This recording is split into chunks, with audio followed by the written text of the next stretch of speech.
So are there any behind-the-scenes moments that you remember that really stand out in your mind, like bloopers or things that maybe you took away from this show?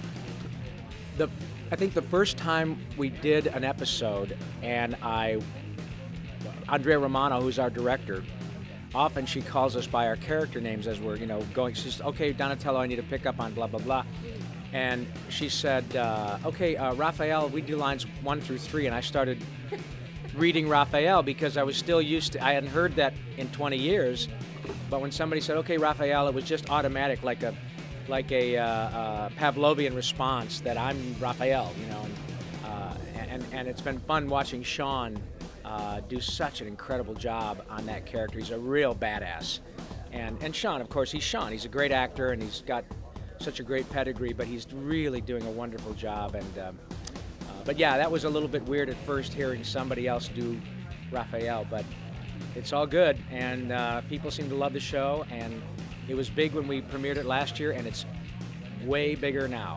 It's really on a roll.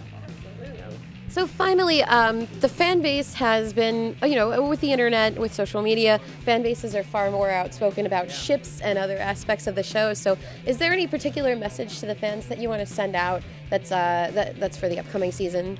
Yeah, I think the initial message is, first of all, thanks for your incredible support.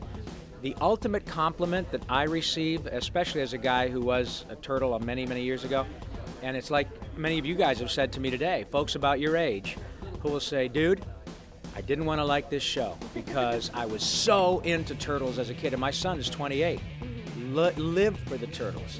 But my son, you guys, and a lot of people your age will get a hold of me via Twitter or Facebook or meet me at a personal appearance and say, I freaking love this show. It respects the franchise, it respects the whole mythology of the turtles, and it adds an updated twist.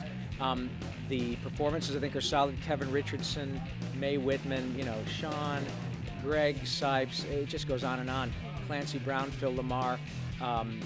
But also, and with the theme song, they even pay an homage to the Turtles, the original Turtles theme song, right?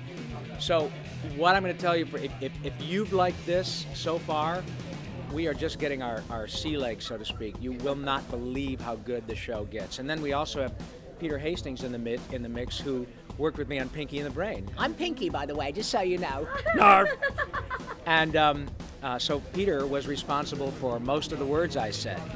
So to bring him in the mix adds a huge component of comedy as well. So you guys ain't seen nothing yet. Hold on to your shells.